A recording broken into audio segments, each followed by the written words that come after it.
go.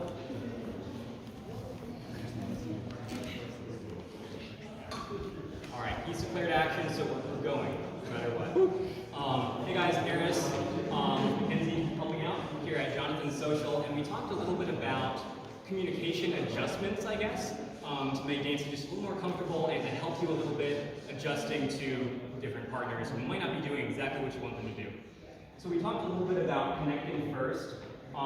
Again, regardless of like whether you use the terminology of like posting or just release anything like that, when we're done anchoring, we want to be pretty much as far away as we're going to get with a slightly bent elbow without our shoulders rolling forward.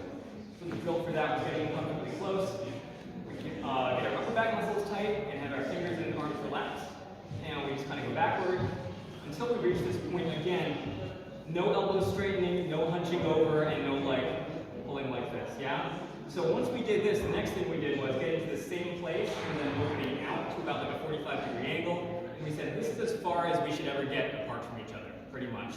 So for leaders first, the idea was to adjust the spacing based on how the follow travels, because we can't always control exactly how far they're going to go, yeah?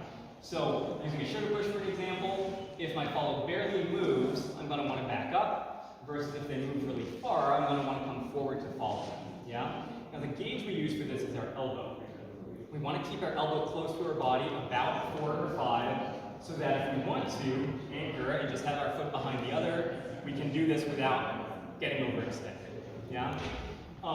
Really important, we are not trying to bring our elbow to us.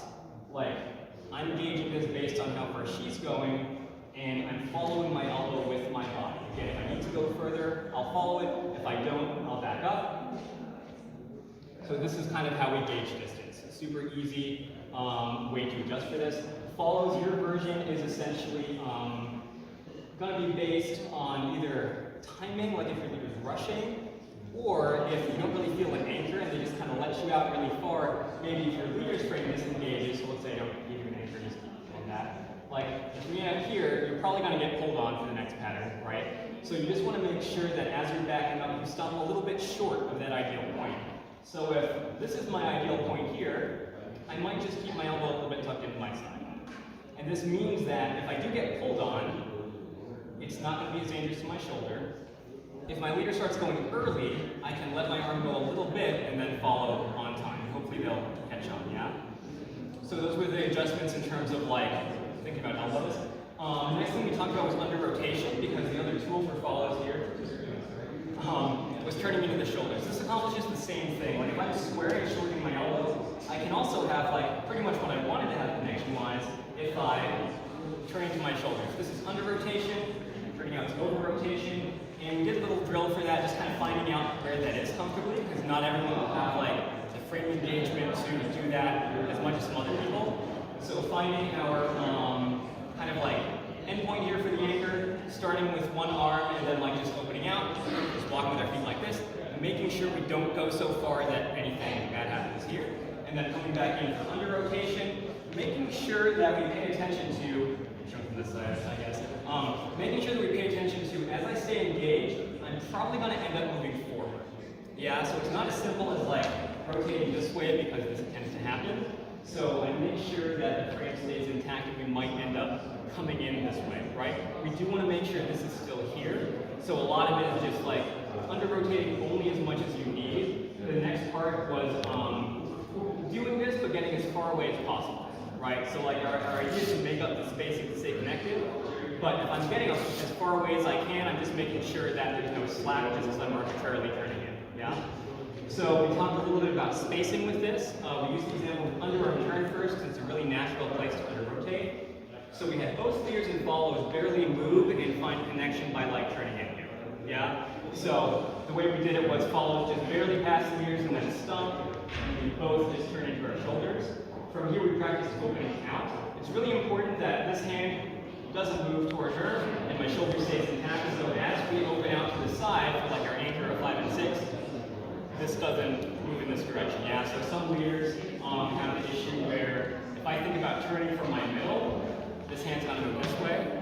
Whereas if I think about moving and opening out from the shoulder that's connected, we have what we want to have, yeah? So we talked a little bit about how this can be important for spacing. Like if you're dancing fast, you can shorten the slot, and you can both make up the distance and make it easier for you and your partner if you need to like cover ground quickly and it wouldn't work. So if our normal slot is something like this, and it's kind of longer and relaxed, if we're dancing fast, we might both under-rotate and open out, and we can shorten things up a lot while staying connected without pulling with our arms or anything.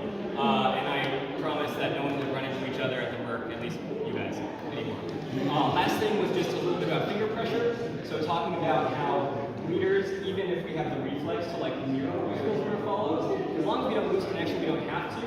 The example here was an underarm turn where the follow's arm was like super, super tight, and we relaxed our hands just enough that like we're not losing connection, but they can feel that that's not really what we want. Yeah?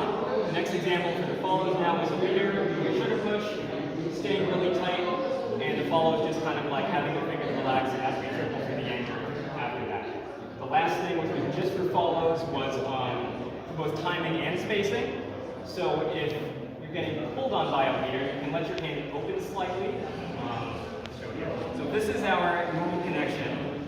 Fingers are just going to slip a little bit. It's not going to be a huge decrease in pressure. You're not going to lose connection. Leaders, I said this does not feel good. It's very true. Try not to panic. And this is a signal to either like lighten up or slow down. So if I am leading early, she can let her fingers open as I start going on one, and then catch up to me, and hopefully I'll slow down with her, kind of seeing what's happening after that. Yeah? Awesome job, guys. Hopefully this helps you all, and I'll see you next time.